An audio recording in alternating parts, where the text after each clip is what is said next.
Sir, അയാളെ വിട്. അയാൾക്ക് എന്തെങ്കിലും സംഭവിക്കും. പേടിയിൽ വിറച്ച ശബ്ദത്തോടെ നീലിമ വിളിച്ചു പറഞ്ഞു. ജഗനും അജയും തമ്മിലുള്ള സംഘർഷം നിമിഷം തോറും രൂക്ഷമായിക്കൊണ്ടേയിരുന്നു. ഇരുവരുടെയും കണ്ണുകൾ കത്തി എരിയുന്നത് അടക്കാനാവാത്ത ദേഷ്യമാണ്. ഇനിയും ഒരു നിമിഷം വൈകിയാൽ ആ കോപം വലിയ അപകടത്തിലേക്ക് വഴിമാറുമെന്ന് നീലിമക്ക് തോന്നി. ഒരു നിമിഷം പോലും ആലോചിക്കാതെ അവൾ ജഗന്റെ കൈകൾ മുറുകെ പിടിച്ചു. ജഗൻ വിടൂ, ജഗൻ പ്ലീസ്. അവളുടെ വിരലുകൾ സ്പർശനം വിറയുന്ന ശബ്ദവും ജഗന്റെ നെഞ്ചിലേക്ക് നേരെ തുളച്ചു കയറി. കോപം കൊണ്ട് മുറുകിയിരുന്ന കൈകൾ പതിയെ അയഞ്ഞു. അജയുടെ ഷർട്ടിലെ പിടിവിട്ടുകൊണ്ട് ജഗൻ ഒരു ചുവട് പിന്നോട്ട് മാറി. ആ കാഴ്ച അജയെ അത്ഭുതപ്പെടുത്തി.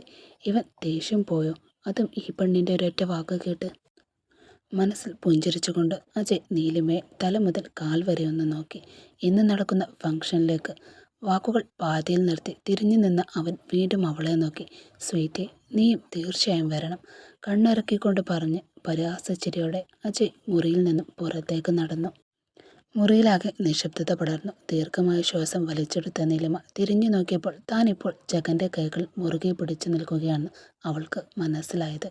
ഞെട്ടിപ്പോയവൾ പെട്ടെന്ന് കൈകൾ പിൻവലിച്ചു. അത് അറിയാതെ വാക്കുകൾ മുഴുവനായും പറയാനും അവളെക്കൊണ്ട് കഴിഞ്ഞില്ല.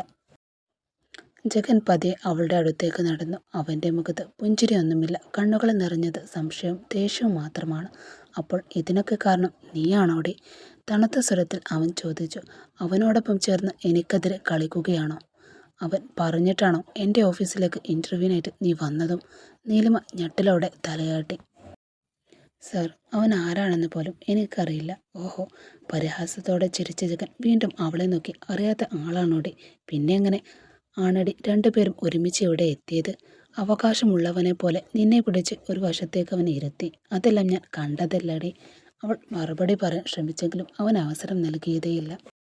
ശരി, അതൊക്കെ വിടാം. അറിയാത്ത ഒരാളെ എന്തിനാണ് അവൻ ഇത്ര നിർബന്ധിച്ച് ഫംഗ്ഷനിലേക്ക് ക്ഷണിച്ചത്? ഞാൻ പറയട്ടെ കാരണം. ഒരു നിമിഷം നിർത്തി അവൻ അവളുടെ കണ്ണുകളിലേക്ക് നോക്കി. ഇതെല്ലാം നിങ്ങളുടെ പ്ലാനാ? ഇനിയും എന്തൊക്കെ ആലോചിച്ചിരിക്കുന്നത്? എന്നെ വീഴ്ത്താൻ, എന്നെ വശീകരിക്കാൻ, നിന്റെ ശരീരം ഉപയോഗിക്കാനാണോ അവൻ നിന്നോട് പറഞ്ഞതടി? അവൻ്റെ വാക്കുകൾ പൂർത്തിയാക്കുന്നതിന് മുമ്പ് നീലിമയുടെ കൈ ജഗന്റെ കവിളിൽ പതിഞ്ഞിരുന്നു. മുറിയാകെ ആ നിശബ്ദത മുഴങ്ങി കേട്ടു. ജഗന്റെ മുഖം ഒരു വശത്തേക്ക് തിരിഞ്ഞു. അവൻ പതിയെ മുഖം നേരെയാക്കി നീലിമയെ നോക്കി. കോപം കൊണ്ട് വിറക്കുന്ന അവളുടെ കണ്ണുകളിലേക്കാണ് ആദ്യം അവൻ്റെ ശ്രദ്ധ പോയത് തന്നെ. ഇനി പല്ലുകൾ കടിച്ചു പറിച്ച് വിരൽ ചൂണ്ടി നീലിമ മുന്നോട്ട് വന്നു. ഇനി ഒരു വാക്കുകൂടി എന്നെക്കുറിച്ച് മോശമായി പറഞ്ഞാൽ, മിണ്ടിയാൽ എന്ത് ചെയ്യുമടി നീ? ജഗൻ അവളെ വെല്ലുവിളിയോടെ ചോദിച്ചു. എൻ്റെ ഓഫീസിൽ വന്ന് എൻ്റെ മേൽ കൈവച്ച് നിന്നെ വെറുതെ വിടുമെന്ന് കരുതുന്നുണ്ടോ നീ? എന്ത് ചെയ്യും നിങ്ങൾ? ഭയമൊട്ടും പ്രകടിപ്പിക്കാതെ നീലിമ അവൻ്റെ കണ്ണുകളിലേക്ക് നോക്കിക്കൊണ്ട് തന്നെ ചോദിച്ചു. ആ നിമിഷം രജനി പറഞ്ഞ വാക്കുകൾ അവളുടെ മനസ്സിലൂടെ കടന്നുപോയി. പേടിച്ചോടിയാൽ അവർ ജീവിതകാലം മുഴുവൻ പിന്നാലെ വരും. ഒരിക്കൽ ധൈര്യമായി എതിർത്ത് നിൽക്കാൻ കഴിഞ്ഞാൽ മാത്രമേ അവർ ഒരു ചുവട് പിന്നോട്ട് പോകൂ. ആ ഓർമ്മ അവൾക്ക് പുതിയൊരു ധൈര്യം നൽകി.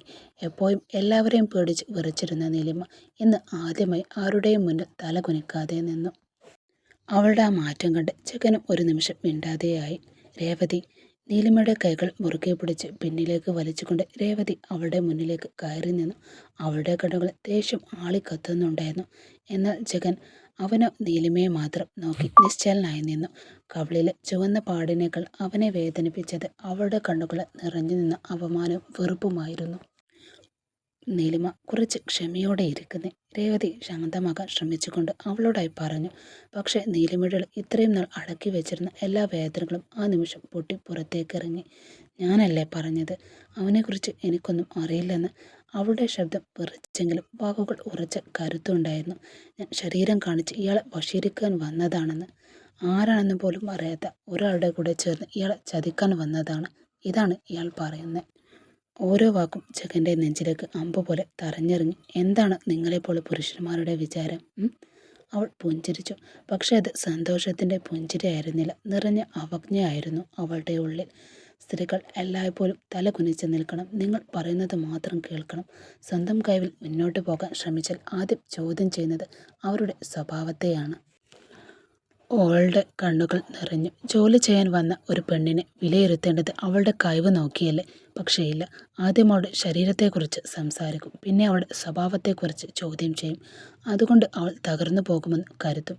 ഒരു നിമിഷം നിശബ്ദമായി നിന്ന ശേഷം അവൾ ജഗന്റെ കണ്ണുകളിലേക്ക് നേരെ നോക്കി. പക്ഷെ നിങ്ങളൊരു കാര്യം അറിയാമോ? ജഗന്റെ ചുണ്ടുകൾ അനങ്ങിയില്ല. അപമാനിച്ച് തകർക്കാമെന്ന് നിങ്ങൾ കരുതേണ്ട. ഓരോ സ്ത്രീയും ഒരു ദിവസം അതേ അപമാനത്തെ ശക്തിയായി നിങ്ങളുടെയെല്ലാം മുന്നിൽ തല ഉയർത്തി നിൽക്കും. നീലിമ ശബ്ദത്തിൽ ഇനി ഭയമുണ്ടായിരുന്നില്ല. ഉറച്ച തീരുമാനം മാത്രം. ഞാൻ നിങ്ങളോട് പേടിക്കില്ല സാർ. ആ വാക്കുകൾ പറഞ്ഞ് അവൾ തിരിഞ്ഞു നടക്കാനൊരുങ്ങി. അപ്പോഴും ജഗൻ ഒരക്ഷരം പോലും പറയാതെ അവളെ നോക്കി നിന്നു. സന്ധ്യാസമയം അത് വെളിച്ചത്തിൻ്റെ മാറ്റം മാത്രമല്ല, മനുഷ്യൻ്റെ മനസ്സ് മാറി തുടങ്ങുന്ന സമയം. പകൽ മുഴുവൻ ചുമന്ന ക്ഷീണവും ഭാരവും പതിയെ ഇറക്കി വെച്ച് അല്പം സമാധാനം തേടി ഓരോരുത്തരും വീട്ടിലേക്ക് യാത്ര തുടങ്ങുന്ന നിമിഷം. അങ്ങനെ തന്നെയാണ് ജഗനും. കാറിൻ്റെ സ്റ്റിയറിൽ കൈകൾ ഉണ്ടായിരുന്നെങ്കിലും മനസ്സ് മറ്റെവിടെയോ അലഞ്ഞു നടക്കുകയാണ്. ജീവിതത്തിൽ ഇല്ലാതായിരുന്നതായി ഒന്നുമില്ല. പണവും പ്രശസ്തിയും അധികാരവും ബഹുമാനവും. പക്ഷെ മനസ്സിന് സമാധാനമുണ്ടോ? ആ ചോദ്യം അവൻ സ്വയം ചോദിച്ചപ്പോൾ മറുപടിയായി ലഭിച്ചത് ഒരു വലിയ നിശബ്ദത മാത്രം. ഒരു സാധാരണ പുരുഷൻ ജീവിതത്തിൽ ആഗ്രഹിക്കുന്നത് എന്താ? രാവിലെ കണ്ണ് തുറക്കുമ്പോൾ പ്രിയപ്പെട്ടവളുടെ സ്നേഹമായ സ്പർശം, അവളുടെ പുഞ്ചിരി, അവളുടെ കൈകൊണ്ട് നീട്ടിക്കൊണ്ട് കൊടുക്കുന്ന ഒരു ചൂടൻ കപ്പ് കാപ്പി. ജോലി കഴിഞ്ഞ് വീട്ടിലേക്ക് മടങ്ങിയെത്തുമ്പോൾ കാത്തിരുന്ന സ്നേഹം നിറഞ്ഞ രണ്ട് കണ്ണുകൾ. ചെറിയ ചെറിയ പിണക്കങ്ങൾ, അത് മാറ്റാൻ കുറച്ചെങ്കിലും കൊഞ്ചലുകളും. അതിനിടയിൽ വിരിയുന്ന മനോഹരമായ പ്രണയ നിമിഷങ്ങൾ. മനം തളരുന്ന ഓരോ നിമിഷത്തിലും ഞാനില്ലേ എന്ന് പറഞ്ഞ് തോളോട് ചേർത്ത് നിർത്തുന്ന ഒരാൾ. ഇത്രയേ വേണ്ടൂ. എന്നാൽ 37 വർഷത്തെ തൻ്റെ ജീവിതത്തിൽ അതിലൊന്നു പോലും അനുഭവിക്കാൻ കഴിഞ്ഞിട്ടില്ലെന്ന് ജഗനും തോന്നി. പണമുണ്ടെങ്കിൽ ജീവിതത്തിൽ എല്ലാം വാങ്ങാൻ കഴിയുമെന്ന് ഞാനും വിശ്വസിച്ചു. എന്നാൽ കോടികൾ സമ്പാദിച്ചിട്ടും വാങ്ങാൻ കഴിയാത്ത ചില കാര്യങ്ങളുണ്ടെന്ന് ഇന്ന് മനസ്സിലായി. അവൻ സ്വയം പുഞ്ചിരിച്ചു. ആ പുഞ്ചിരിൽ സന്തോഷമില്ലായിരുന്നു. നിറഞ്ഞിരുന്നത് ശൂന്യത മാത്രം.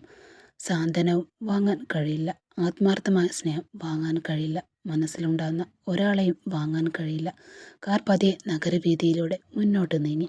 അപ്പോഴാണ് അവൻ്റെ കണ്ണുകൾ ഒരു പരിചിതമായ ബോർഡിൽ പതിഞ്ഞത്. പെൺമ ബോട്ടിക്. അറിയാതെ തന്നെ ബ്രേക്കിൽ കാലമർത്തി. കടയുടെ മുന്നിൽ കാർ നിശ്ചലമായി നിന്നു. കണ്ണുകൾ ആ ബോർഡിൽ തന്നെ തറഞ്ഞു നിന്നു. രാവിലെ നടന്ന ഓരോ സംഭവം അവൻ്റെ മനസ്സിലൂടെ മിന്നൽ പോലെ കടന്നുപോയി. നീലിമയുടെ നിറഞ്ഞ കണ്ണുകൾ, അവളുടെ വിറച്ച ശബ്ദം, ഞാൻ ശരീരം കാണിച്ച് നിങ്ങളെ വശീകരിക്കാൻ വന്നതാണോ എന്ന ചോദ്യം. അതിനുശേഷം തൻ്റെ കവളിൽ പതിഞ്ഞ ആ അടി. അത് ഓർക്കുമ്പോൾ പോലും കവളിൽ ഒരു നീറ്റൽ അനുഭവപ്പെട്ടു. എന്നാൽ ആ അടിയേക്കാൾ വേദനിപ്പിച്ചത് തൻ്റെ വാക്കുകളായിരുന്നു അവളിൽ. നീലിമ ദേഷ്യത്തോടെ മുറി വിട്ടിറങ്ങിയതിനു ശേഷം രചന ശാന്തമായി അവൻ്റെ മുന്നിൽ വന്നു നിന്നിരുന്നു. സാർ. നീലിമ ഇവിടെ വരാൻ പോലും ആദ്യം സമ്മതിച്ചതേയില്ലായിരുന്നു. ജഗൻ അമ്പരന്ന് അവളെ നോക്കി. ഈ ജോലി അവൾക്ക് അത്യാവശ്യമായതുകൊണ്ടാണ് അവൾ വന്നത്. ആരുടെയും ശുപാർശയോ സഹായമോ വാങ്ങി ജീവിക്കാൻ അവൾക്ക് പണ്ട് തൊട്ടേ ഇഷ്ടമല്ല. രാവിലെ സംഭവിച്ചതിൽ അവൾക്ക് യാതൊരു പങ്കുമില്ല സാർ. രചന പറഞ്ഞ ഓരോ വാക്കുകളും അവൻ്റെ മനസ്സിലെ കുത്തി നോവിച്ചു. ഒരാൾ ചെയ്ത തെറ്റിൻ്റെ പേരിൽ എല്ലാവരെയും ഒരേ കണ്ണോടെ കാണുന്നത് എത്ര വലിയ അനീതിയാണെന്ന് അപ്പോഴാണ് ജഗൻ തിരിച്ചറിഞ്ഞതും. ആവേശത്തിൽ പറഞ്ഞ ഓരോ വാക്കും ഇപ്പോൾ അവൻ്റെ മനസ്സാക്ഷിയെ വിചാരണ ചെയ്യുന്നു.